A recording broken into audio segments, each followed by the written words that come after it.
Hello everyone, welcome back. I hope you liked the previous video. Today our topic is Myasthenia gravis. Myasthenia gravis is the clinical manifestation of neuromuscular junction which we talked about in the previous video. So let's get started. As the name suggests, Myasthenia gravis is derived from the Latin and the Greek word meaning grave muscular weakness. Now grave muscular weakness, as the name suggests, it means that the muscles are involved. Now the neuromuscular junction. At the neuromuscular junction, nerve transmits the impulse to the muscle.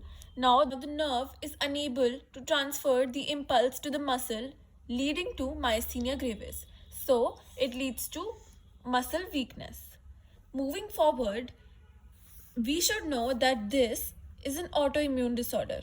This is an autoimmune disorder which is common in females in their 20s and males in their 60s. Now, the pathophysiology. If we talk about the pathophysiology of this disease, now this is a neuromuscular junction. Now, as we know, there are vesicles present, and here we have acetylcholine receptors. Now, in people suffering from myasthenia gravis, nicotinic receptors are present on the postsynaptic end. Antibodies are developed against the acetylcholine receptors. Antibodies are developed here. We have antibodies here. That means acetylcholine coming from here is unable to bind to the acetylcholine receptors. If these are unable to bind with this, then the impulses are not transmitted. So basically, through endocytosis it occurs and myasthenia gravis is developed.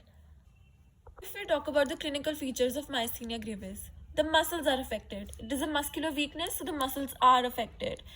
First, which muscles are affected? The proximal limb and the facial muscles, the muscles of the face, muscles of mastication, they are affected.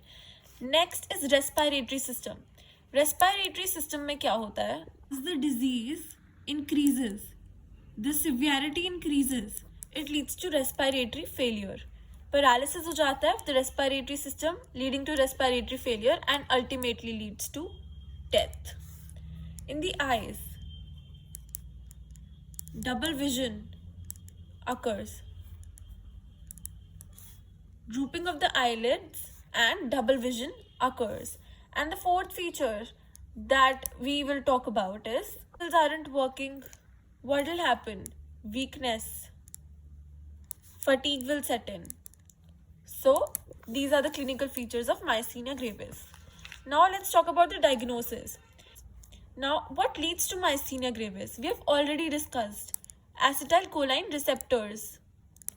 वहाँ पे antibodies बन जाती हैं.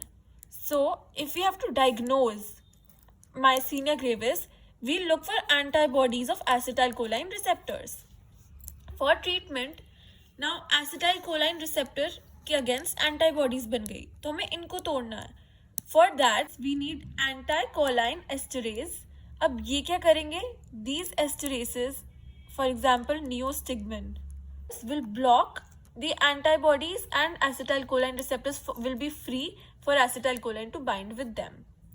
Then we can give immunosuppressants. Why immunosuppressants? Because this is an autoimmune disorder.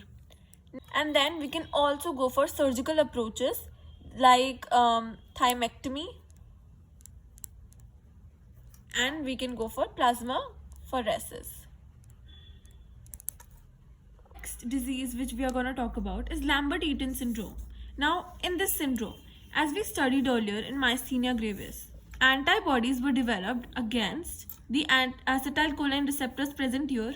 अब इसमें क्या होता है? We already know neuromuscular junction में हमने पढ़ा था calcium channels present होते हैं. Voltage gated calcium channels are present in the presynaptic end. अब उधर antibodies are developed against these calcium channels. So अब ये calcium क्या होता है? यहाँ से निकल नहीं पाता. There is no calcium influx. If there is no calcium influx, there is no depolarization and no transmission of the impulses from here to here. So basically, here as well, muscles are affected. Muscles are affected, leading to weakness of the muscles. Moving forward, if we'll talk about the clinical features, here as well, the proximal muscles are affected. Proximal muscles are affected, leading to muscle weakness. Now, if the proximal muscles are affected, the person is not able to stand properly. Second, which is affected, is eyes, leading to diplopia, meaning double vision, drooping of the eyelid, and blurring of vision.